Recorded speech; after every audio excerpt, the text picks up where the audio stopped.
Olá, meus queridos, paz do meu Senhor e Salvador Jesus Cristo, amém? Deus abençoe você, sua casa, seu lar, sua família. Mais uma vez eu estou aqui para contar para vocês uma história bíblica, uma mensagem que pode trazer um impacto na sua vida, uma reflexão, um acalento, porque é uma história que realmente impactou a minha vida e eu gostaria que você viesse a conhecer. Eu não sei se você já conhece a história de Jó, porque nós vamos falar hoje sobre paciência, Essa história, ela está registrada na Bíblia, no Velho Testamento, a história de um homem que teve muita paciência. Você já ouviu aquele ditado que diz assim, tem que ter paciência de Jó?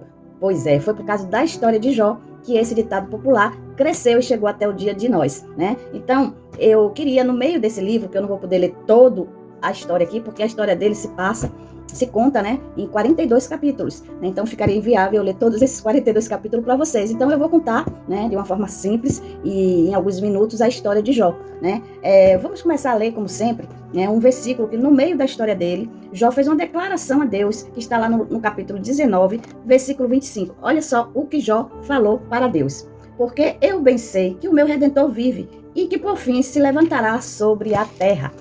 Jó, ele foi um homem muito rico, rico em todas as formas, Porém, também, principalmente, um homem que cria em Deus, acreditava em Deus, no Deus amoroso, poderoso, e ele tinha muita fé em Deus, e ele era temente a Deus, Ele era muito rico, ele tinha muitos gados, muitas ovelhas, muitas plantações, era um homem riquíssimo, casado, ele tinha 10 filhos, nesses filhos eram 7 homens e 3 mulheres, E ele sempre estava orando a Deus todos os dias, pedia perdão pelos seus pecados, oferecia sacrifício a Deus pelos pecados dos filhos, se é que eles cometeram. Ele estava sempre orando a Deus, E entregando o seu dia a dia ao Senhor. Porém, um dia, a vida de Jó começou a mudar, E, de repente, Jó começou a receber notícias ruins. A primeira notícia que ele recebeu foi a perda dos 10 filhos dele. Os 10 filhos deles estavam reunidos na casa de um e de repente veio um vendaval e derrubou aquela casa e os 10 filhos morreram de uma única vez, as 3 meninas e os 7 meninos, E Jó recebeu essa notícia, imagine, quando uma mãe hoje perde um filho, a dor deve ser insuportável, Graças a Deus eu nunca passei, mas tem muitas mães que perdem seus filhos e a dor é imensurável, não é verdade?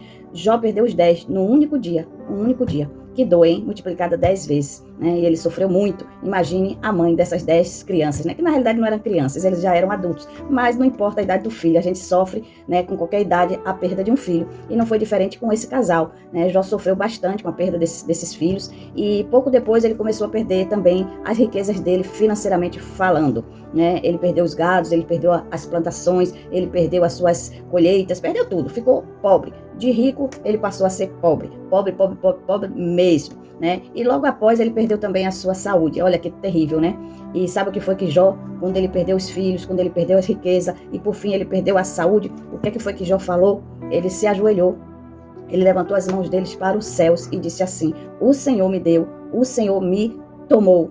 Glória a Deus por isso. Olha que interessante, No meio daquela imensa dor, Jó perdeu tudo, mas em nenhum momento ele blasfemou contra Deus, ele murmurou, ele reclamou. Lógico, ele sofreu muito, uma dor intensa, mas ele não imputou isso a Deus, Ele glorificou o nome de Deus por isso. Deus me deu, Deus me tomou, bendito seja o nome do Senhor. De repente, além de ele ter perdido tudo, aí começou a vir as pessoas tentarem consolar Jó. A primeira pessoa que apareceu na frente dele, lógico, sempre acontece isso, Sempre são os mais próximos que vêm a gente para nos consolar, nos dar uma palavra de apoio, e às vezes até não, E a primeira pessoa que chegou diante dele foi quem? Foi a esposa. Provavelmente bastante amargurada pela perda dos filhos, E de tudo que se perdeu. Ela falou para Jó que ele amaldiçoasse a Deus e morresse, Vocês podem ver isso depois no capítulo 2, no versículo 9, A mulher de Jó chegou para ele e disse: homem, amaldiçoa aí o teu Deus e morre, porque já não te resta mais nenhuma esperança. Sabe o que Jó respondeu para a esposa dele? Mulher, tu estás louca, tu fala como umas loucas, Porque quem pode amaldiçoar Deus? Ninguém, E aí ele ainda continua falando algumas coisas, ele diz assim: olha, nós agradecemos a Deus pelas coisas boas que acontecem nas nossas vidas e não podemos também louvá-lo e agradecê-lo pelas coisas ruins. Fala como umas loucas, E aí ele continuou, a dor dele, clamando ao Senhor, orando, pedindo a Deus misericórdia, mas infelizmente a esposa dele não ficou ao lado dele na maior dor que ele passou na vida, Mais adiante um pouquinho, aí começaram também a vir os amigos, entre aspas. Isso acontece muito na nossa vida, no cotidiano. Às vezes a gente está passando um problema, aí vem as pessoas, amigas, começam a nos julgar, né? E aí não aconteceu diferente com ele. Começaram a aparecer os amigos. Eu contei só uns 4, né? Não sei ainda se teve mais, mas até uns nomes diferentes. Eu coloquei aqui, ó. Elifaz, Bildade, Zofá, Eliú. Esses 4, provavelmente os amigos mais íntimos dele, começou a dizer a ele: olha, Jó, tá tudo isso tem acontecido na sua vida. Provavelmente você está em pecado. Você fez alguma coisa errada para que esse mal viesse sobre você, né? E aí, de vez consolar Jó, né? De vez tentar levantar ele, tadinho. A palavra de Deus nos conta que a enfermidade não fala, né? Que foi um câncer de pele, mas foi na pele que ele perdeu a saúde, porque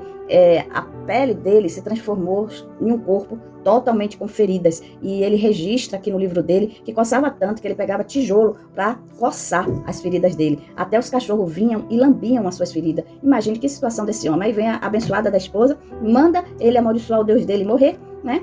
E vem agora os amigos dizer que ele estava em pecado, que ele fez alguma coisa errada contra Deus, contra o próximo, para que aquele mal tivesse vindo sobre ele. Mas Jó nada fez, ele tinha a consciência dele limpa diante de Deus, né? Limpíssima.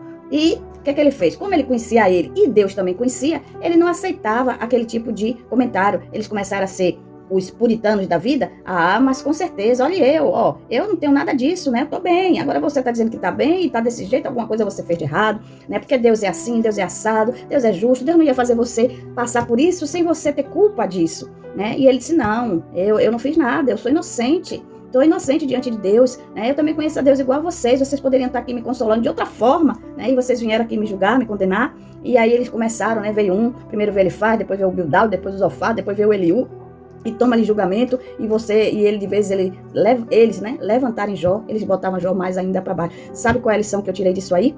É que muitas vezes, né, você conversa com a pessoa errada, né? Muitas vezes você desabafa com aquela pessoa que não pode lhe ajudar em nada, né? Muitas vezes, na hora da dor, é que você vê quem são seus verdadeiros amigos, aqueles que te levantam, que te botam para cima, que te ajudam, que te aproximam de Deus. O que esses amigos de Jó estavam fazendo? Simplesmente estavam botando Jó mais para baixo, né? Estava afastando ele de Deus, né? E muitas vezes nós passamos por isso, mas a boa notícia é que Deus conhece o nosso coração, Ele nos conhece mais do que a nós mesmos, e Deus conhecia Jó, e Ele sabia que Jó não tinha feito nada de errado, né? E aí continua-se a história, mais adiante, Jó, na sua infinita sabedoria, ele conhecia muito Deus, de ouvir falar daqui, ouvir falar dali, mas no fundo, Jó não conhecia Deus na profundidade, na intimidade, e nesse período da dor, gente, não tem coisa melhor para você conhecer a Deus de uma forma assim íntima e tremenda. Na hora da dor, quando a gente se aproxima de Deus, nossa, como a gente cresce espiritualmente, a gente passa a ter mais intimidade com Deus, pode crescer, né? Tanto na maturidade mental, como física, como psicológica. Tem pessoas que quando tá na dor, culpam a Deus e se afastam dele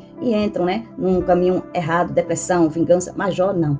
Jó teve paciência, Jó glorificou a Deus, Jó não deu ouvido à esposa, piorou aos amigos que só estavam ali condenando eles, e ele foi buscar a pessoa certa, a única que poderia resolver, né, o problema dele, Deus. E ele, como eu te falei no início, ele chegou a essa conclusão, né? Ele disse assim: eu sei que o meu Redentor vive, uma hora ele vai me tirar deste aperto, né? E ele, caminhando na sua jornada, ele chegou a uma conclusão. Ele disse, eu até anotei aqui o versículo, né? Jó 42:5, que já é no final dessa história, né? Que ele disse assim: antigamente meus ouvidos ouviam, agora os meus olhos te veem, né? Então você vê como ficou a intimidade de Jó nesse período de tanta dor. Aí ele decidiu que agora ele ia orar pelos seus amigos, né? Conjecturando a história, Jó disse assim: eu tenho Deus, né? E eu tenho tudo. Eu posso ter perdido tudo, mas eu não perdi Deus. Eu continuo tendo Deus na minha vida. Eu continuo tendo Deus comigo. Então eu não perdi nada. Agora, a minha esposa, né? Os meus amigos, entre aspas, estão precisando conhecer esse Deus que é tão maravilhoso, né? Porque nós não devemos, né? Agora eu falando, a gente não deve adorar a Deus, amar a Deus, servir a Deus, porque tudo vai muito bem, né? Porque não é justo, né? Quando as coisas estão bem, Deus é bom, Deus é maravilhoso, estou perto de Deus, Deus forte e poderoso. Aí quando as coisas vão mal, aí o que a gente faz? Deus, por que o Senhor permitiu isso? Deus, por que o Senhor fez isso? Deus, não acredito mais no Senhor, não quero mais saber de nada de Bíblia, de Deus, tudo isso é mimimi.